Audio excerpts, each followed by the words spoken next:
আসসালামু আলাইকুম। আজকে টিউটোরিয়ালে আমরা দেখব একর, শতাংশ এবং অযুতাংশের মধ্যে কি সম্পর্ক। আমরা জানি 1 একর সমান 100 শতাংশ, 1 শতাংশ সমান 100 অযুতাংশ বা 100 পয়েন্ট।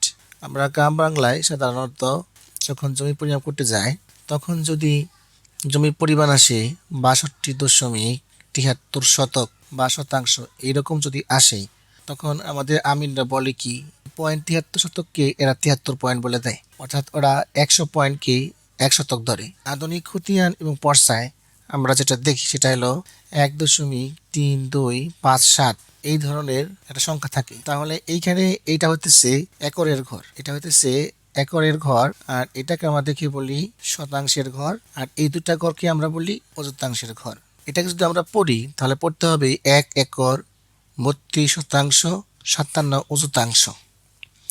এটা হচ্ছে পরের নিয়ম। এখন এটাকে কনভার্টিং করব।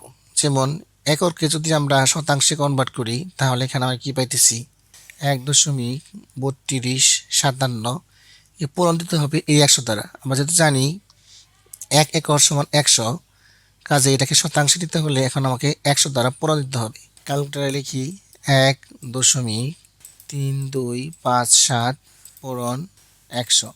তাহলে এখানে আমরা পাইলাম 132.57 শতাংশ। এখন এটা যখন বলবো তখন এই যে 132 শতক আছে আর 0.57 হবে অযুতাংশ। এখন এই শতাংশে আমরা অযুতাংশে প্রয়োগ করব। যেমন এখানে আছে 132.57 শতাংশ, একে এখন আমরা 100 দ্বারা পূরণ দিলে এটা অযুতাংশে চলে যাবে।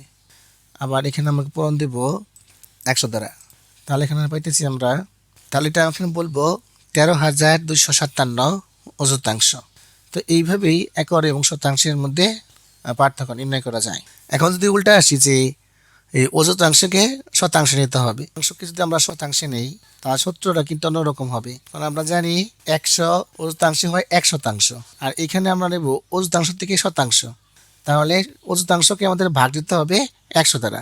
তাহলে এখানে আমরা পাইলাম কত 13,257 অযুতাংশ। এখন একে যদি আমরা শতাংশে নেই তাহলে কি ভাগ দিতে হবে 100 দ্বারা।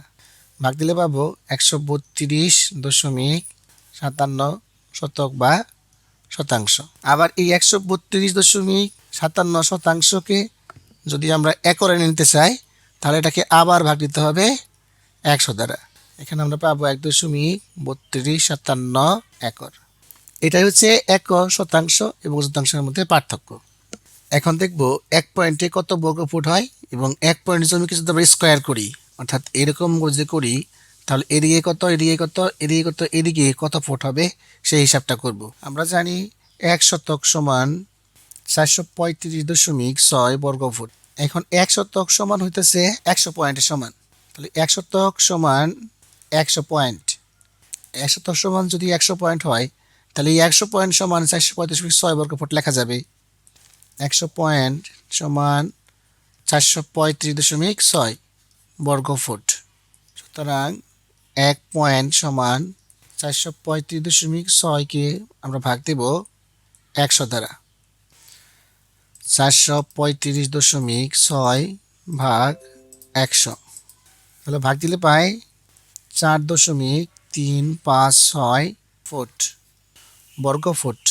তাহলে 1 পয়েন্টে চারিদিকে অর্থাৎ চতুর্দিকে জমির পরিমাণ কতটুক করে যাবে স্কোয়ার করব, এই জন্য স্কোয়ার করার জন্য আমাদের বর্গমূল নিতে হবে। 4.356 সমান এই মানটাকে এখন রোড করব, রোড ওভার 4.356 রোড করলে পাইতেছি 2.08 ফুট। এখন আমাদের আসলো 2.08 ফুট, তাহলে 2 ফুট আর 0.08 ফুটে হয় 1 ইঞ্চি। তাহলে আমরা লিখতে পারি যে 1 পয়েন্ট জমিকে যদি আমরা 4 স্কোয়ার করি তা চতুর্দিকে যাবে 2 ফিট 1 ইঞ্চি করে, এদিকে যাবে 2 ফিট 1 ইঞ্চি করে, 2 ফিট 1 ইঞ্চি, 2 ফিট 1 ইঞ্চি। এটা হচ্ছে 1 পয়েন্ট জমি স্কোয়ার করলে কত হবে চারিদিকে তার সমাধান। আশা করি টিউটোরিয়ালটি ভালো লেগেছে। টিউটোরিয়ালটি ভালো লাগলে শেয়ার করে দিবেন, লাইক কমেন্ট করবেন। ধন্যবাদ সকলকে।